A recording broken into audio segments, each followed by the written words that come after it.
Mari lihat sama-sama di dalam Roma pasal yang ke-8. Dukungan dari balik layar yang kedua adalah Roma pasal yang ke-8. Saya mendorong saudara membaca mulai dari ayat yang ke-18. Itu adalah pengharapan anak-anak Allah. Ayat yang ke-18. Saya akan bacakan mulai dari ayat yang ke-24. Sebab kita diselamatkan dalam pengharapan.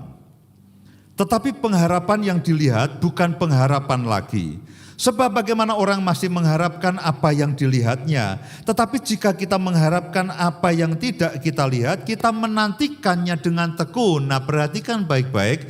Sementara saya dan saudara itu menantikan dengan tekun, di balik layar ada yang bekerja. Kita akan menantikan dengan tekun semua pengharapan yang Tuhan sediakan bagi saudara dan saya. Dan sementara kita menantikan, kita bertekun dalam penantian mengharapkan semua yang baik itu terjadi, itu sebetulnya ada dukungan dari balik layar. Sama seperti saya sekarang ini sedang menyampaikan firman Tuhan, itu ada belasan orang yang mendukung saya, yang mengatur mic, mengatur kamera dan sebagainya, mengatur sound system sehingga semua berjalan dengan baik. Jangan pikir bahwa Pak Yusianto bekerja seorang diri, tidak. Sementara saya berdiri di sini ada belasan orang yang mendukung saya, yang bekerja dari balik layar, yang wajahnya tidak pernah nongol. Di YouTube wajahnya tidak pernah nongol, tidak suaranya tidak terdengar di radio. Sekali-sekali bolehlah ya, mereka dipajang, inilah yang mendukung dari balik layar supaya orang-orang tahu. Nah, Alkitab katakan sementara kita menantikannya dengan tekun. Nah, pekerjaan yang paling membosankan adalah menanti. Pekerjaan yang paling menjemukan adalah menunggu. Itu paling tidak enak. Semenit terasa sejam, sejam terasa sehari karena kita menunggu. Nah, sementara kita menunggu sebetulnya ada dukungan dari balik layar. Ayat yang ke-26. Demikian juga Roh Kudus membantu kita tanpa kita minta. Tanpa kita minta. Demikian juga Roh Kudus membantu kita dalam kelemahan kita. Setiap saya dan saudara punya titik lemah. Yang dia bantu itu titik lemahnya. Yang dia bantu itu titik kekurangan saya dan saudara. Puji Tuhan. Iblis selalu mengatakan kamu orang yang lemah, kamu orang yang tidak mampu, kamu orang yang tidak bisa. Nah, di titik itulah Roh itu menolong saya dan saudara. Tanpa kita ketahui dan tanpa kita doakan, Roh itu menolong saudara pada titik di mana saudara paling lemah dari kehidupanmu. Jadi mulai sekarang saudara jangan pesimis, jangan aku tidak bisa apa-apa, aku terlalu banyak kelemahan. Loh, di titik di mana kamu lemah itu Roh Kudus bekerja. Demikian juga Roh membantu kita dalam kelemahan kita, sebab kita tidak tahu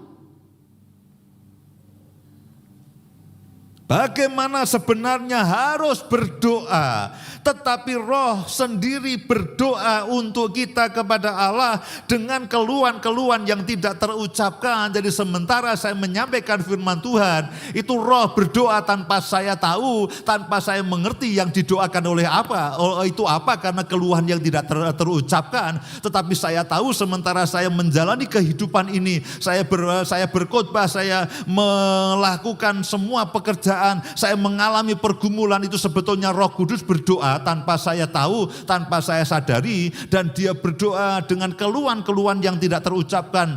Orang mengatakan, Pak, itu bisa bahasa roh. Oke, tapi juga memang betul-betul dia berdoa dengan keluhan yang dari dalam dirinya sendiri, dari dalam roh itu sendiri. Kita tidak tahu apa yang kita doakan, tapi Roh itu tahu sama tahu dengan Bapa di surga.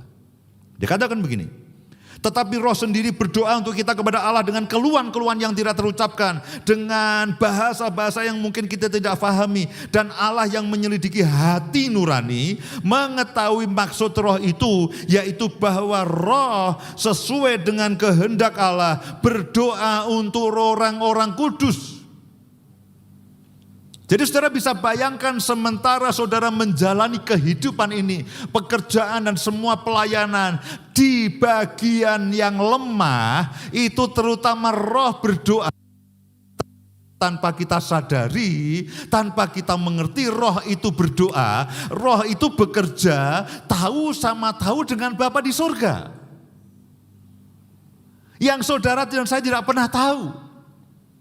Saudara bisa bayangkan bagaimana keadaan ini. Aduh Tuhan, saya katakan berarti apapun yang aku lakukan, kau sebetulnya terus berdoa Roh Kudus kepada Bapa dengan bahasamu sendiri.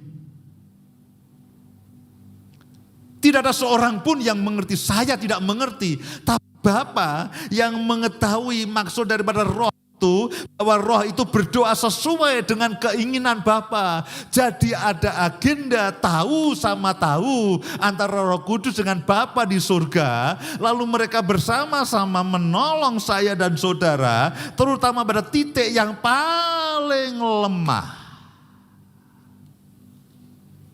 Saudaraku, bukankah ini ajaib? Ajaib. Sesuai dengan kehendak Allah berdoa untuk orang-orang kudus. Ayat yang ke-28.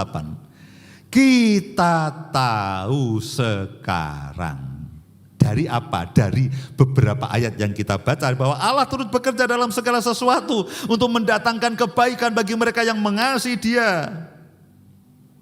Bagi mereka yang terpanggil sesuai dengan rencana Allah. Sebab semua orang yang dipilihnya dari semula, mereka juga ditentukannya dari semula untuk menjadi serupa dengan gambaran anaknya. Supaya ia anaknya itu menjadi yang sulung di antara banyak saudara. Dan mereka yang ditentukannya dari semula, mereka itu juga dipanggilnya. Dan mereka yang dipanggilnya, mereka juga dibenarkannya. Dan mereka yang dibenarkannya, mereka itu juga dimuliakannya. Saudara perhatikan, ada satu agenda rahasia yang acap kali saya dan saudara tidak ketahui, tapi yang sekarang saya dan saudara tahu, bahwa Roh Kudus dan Bapa itu katakanlah dalam tanda kutip diam-diam. Tahu sama tahu. Memiliki agenda. Ayo. Kamu berdoa supaya anakku ini sesuai dengan kehendakku. Ayo kita bersama-sama, ayo kita dorong. Ada titik lemahnya, kita backup, kita dukung, kita tutup. Supaya anakku ini, umat pilihanku, mereka ini dibenarkan dan mereka itu dimuliakan. Saudara bisa bayangkan ini betul-betul, aduh Tuhan ini aduh terlalu ajaib.